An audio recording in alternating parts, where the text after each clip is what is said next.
खैरागढ़ उपचुनाव में कांग्रेस को बड़ी जीत हासिल हुई। मुख्यमंत्री भूपेश बघेल की अगुवाई में कांग्रेस ने यहां 20,000 से ज्यादा वोटों से जीत हासिल की है।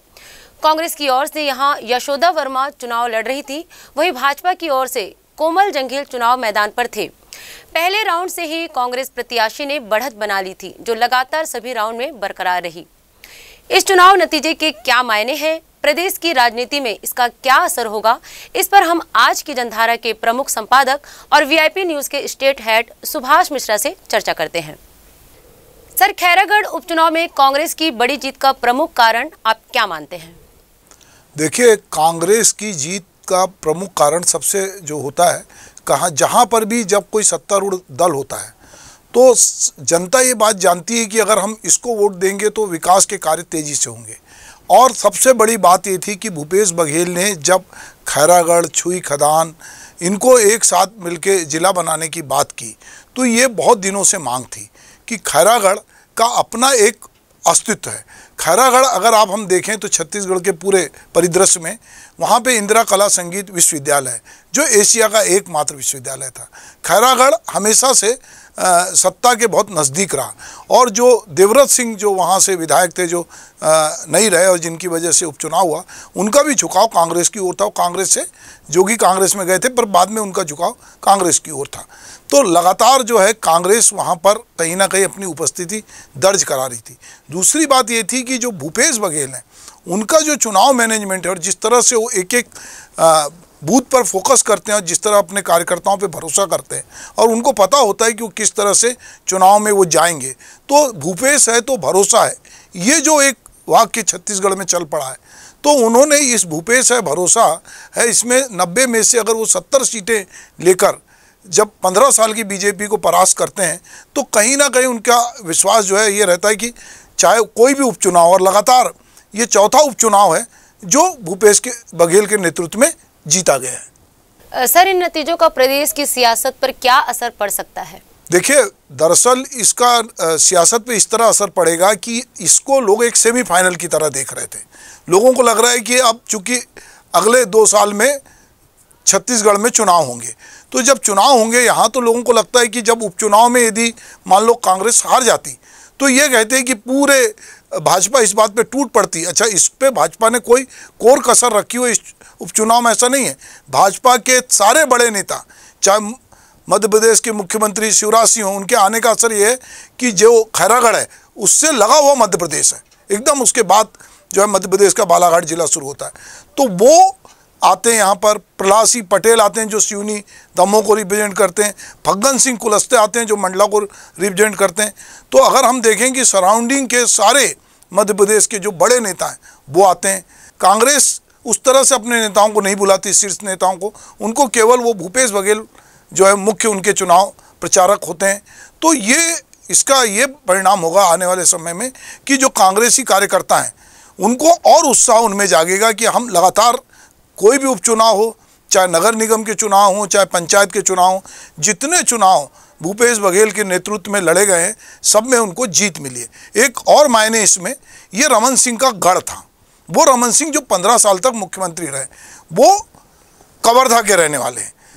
खैरागढ़ उनका ननिहाल है, वो उनके नाना का गांव, उनके मामा का गांव है और उनकी पूरी रिश्तेदारी वहाँ है।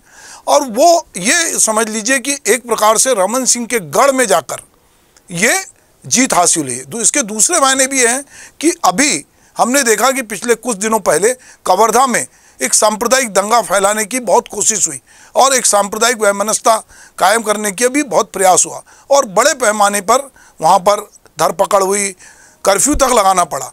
तो लोगों को लग रहा था कि पूरे देश में जिस तरह हिंदी पट्टी में धार्मिक उन्माद या सांप्रदायिकता फैल रही है और लोग एक खास धर्म या जाति समुदाय के लोग एकजुट हो रहे हैं, तो वो भी एक प्रकार से ये उपचुनाव के परिणाम ये सारी चीज़ों को छत्तीसगढ़ में खारिज करते हैं कि यहाँ पर कोई धर्म का, सांप्रदायिकता का कार्ड नहीं चलेगा। यहाँ पर लोग समझने लगे हैं कि विकास की बात हो। और यही क्यों अभी जितने पूरे देश में जो 5 उपचुनाव हुए हैं, सारी जगह बीजेपी परास्त हुई है।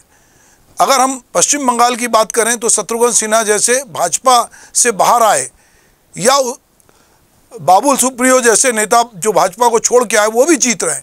तो कहीं ना कहीं लोगों को लग रहा है कि बहुत हो चुका, आप हमसे बार बार किसी किसी मुद्दे पर, किसी धार्मिक, अभी हम देख रहे हैं कि अभी पिछले दिनों हमने रामनवमी पे देखा, आज हनुमान जयंती के दिन देखा कि एक उन्माद का वातावरण खड़ा किया जा रहा है और एक समानांतर झगड़े की स्थिति निर्मित की जा रही है।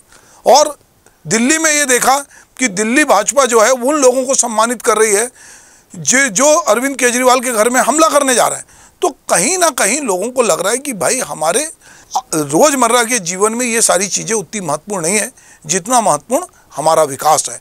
तो अगर हम खैरागढ़ की बात करते हैं तो केवल उसको जिला बनाने तक की बात नहीं है, वहाँ पर देवव्रत सिंह की मूर्ति लगाने से बात हो, चाहे वहाँ कॉलेज के नामकरण की बात हो, चाहे जलाशयों की बात हो, तो कांग्रेस ने बाकायदा घोषणा पत्र जारी किया और उन सारे मुद्दों को छुआ जो अभी तक उपेक्षित थे या जिन पर लोगों को लगता था कि कहीं ना कहीं यही वजह है कि बड़े पैमाने जोगी कांग्रेस जिससे देवव्रत सिंह आते थे उसके कैंडिडेट को जो है वो कहीं नामो निशान नहीं है वोट में, वो कहीं ठहर ही नहीं रहा है, जमानत जब्त हो रही है, बाकी सबकी हो रही है।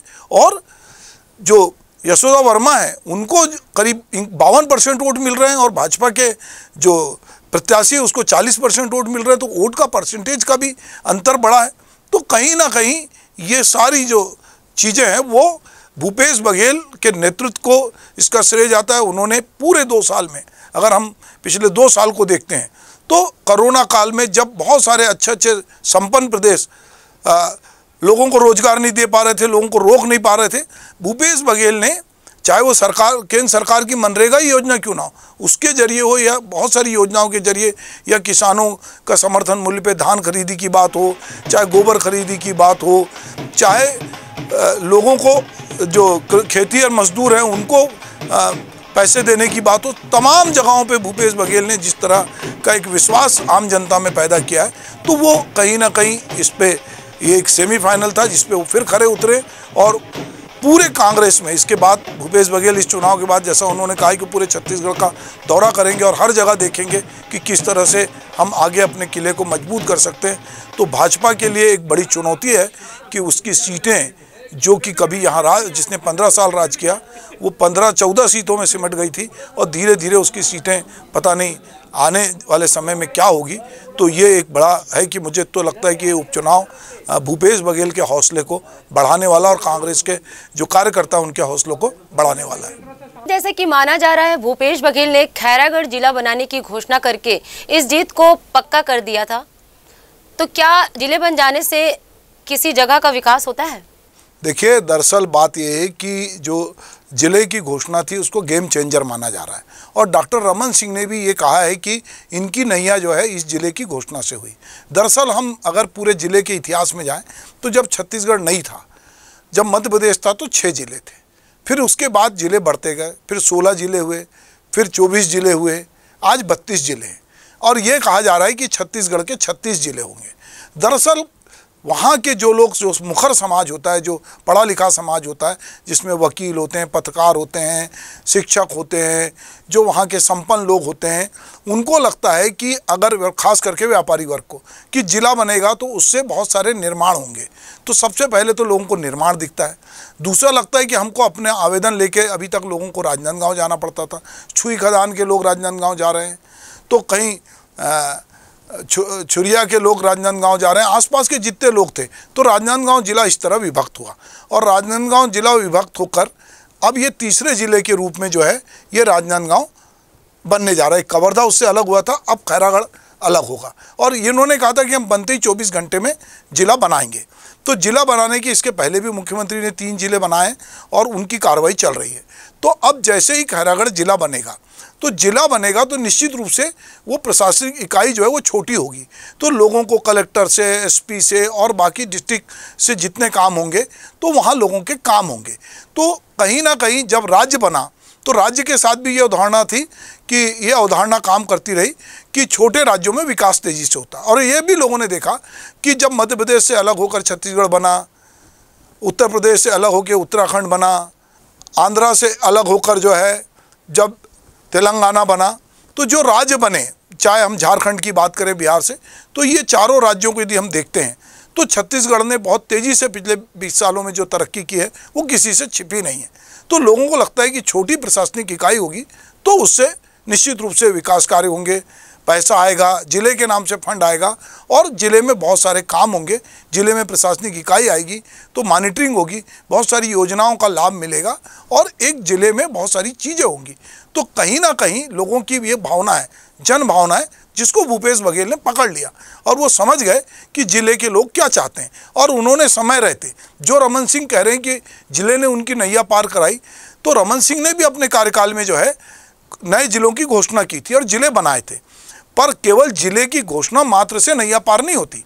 आप जिला बनाने के बाद वहाँ अगर कुछ भी नहीं करेंगे, पर लोगों ने देखा कि भूपेश बघेल की सरकार जिन छोटी जगहों पे जो जिले नहीं भी बने, जो खास करके दूरस्थ ग्रामीण अंचल हैं, जो आदिवासी अंचल हैं, वहाँ पर भी वो विकास की बात कर रहे हैं। वो पशुपालकों की भी बात कर रहे हैं, किसानों की भी बात कर रहे हैं, वो महिलाओं की भी बात कर रहे हैं।